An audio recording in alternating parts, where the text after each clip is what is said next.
Yes, let me delve right in, guys. Let me delve right in. A lot can be said, from that last game in the Premier League and also from the game against Olympiakos in the Champions League. I predicted a 2-0 win for Arsenal versus Olympiakos, and that's what the result was. But I wanted to touch on a one particular thing, because it's hard to me that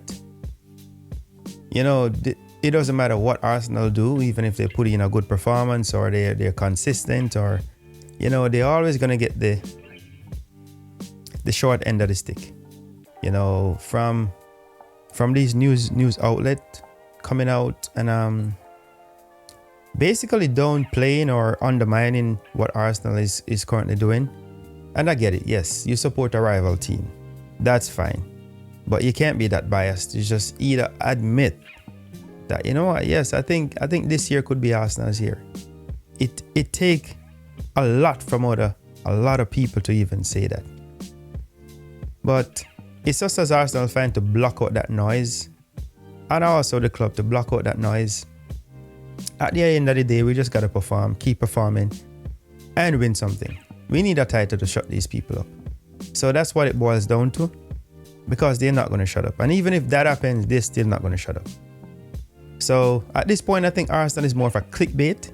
If you want to have some content or, gain some clout, just mention Arsenal's name. It's the easiest name to call. Despite that, we handled business over in the Champions League at the Emirates.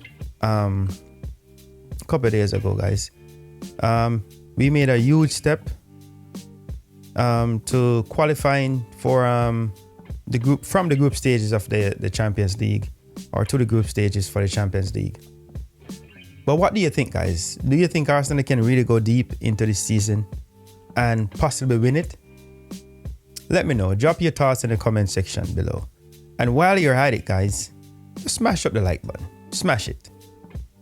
Like it, so that way you can actually gain some traction in the algorithm, and if you like the content, just smash the like button and share. So welcome back to No Ordinary 90, where football is more than a result.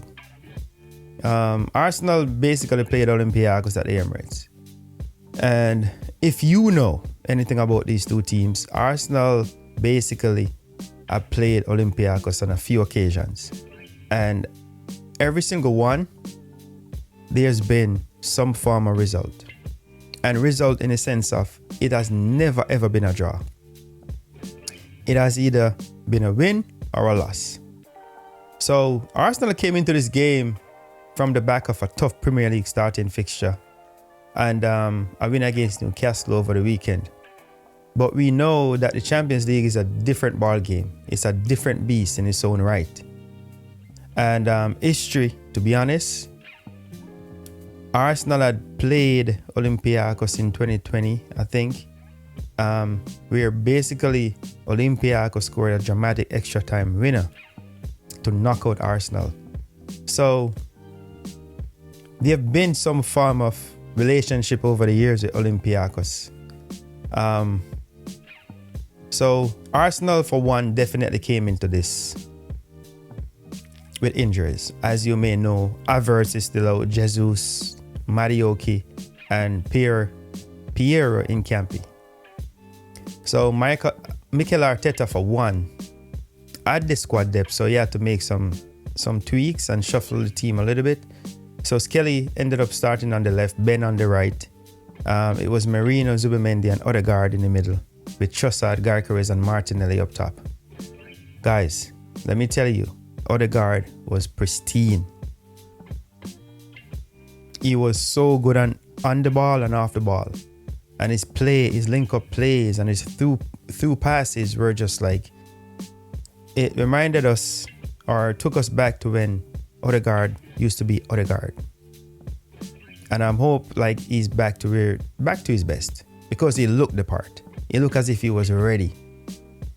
So at the Emirates, Arsenal was very solid. I think so. And we expected nothing less than the 3 points. at this point. From the first whistle, Arsenal set the tempo and the pace of the game. The Emirates was buzzing. And you could easily see and feel the hunger from the team. Arsenal came out and they were pressing. They kept Olympiakos pinned back. And finally, the breakthrough came after knocking on their door. And if you ask me, we should have been up by 5 in the first half. It is what it is though. But the goal finally came after some brilliant build-up play. Arsenal midfield controlled the game. Olympiakos tried to sit deep. But the pressing from Arsenal and the triangle plays and the movement between the lines were just too sharp. Every time Arsenal went forward, they looked dangerous. Arsenal could have been more clinical though in attack, if you take it from me. And I think because of that, it kind of kept Olympiakos in the game. And they kind of grew into it, gained some confidence. After the break, Olympiakos had a short spell of pressure. They grew more and more into the game. Gabriel had to come off and Mascara came on. Arsenal then doubled their lead, which was a sigh of relief, man, courtesy of Saka, who came on later on in the game.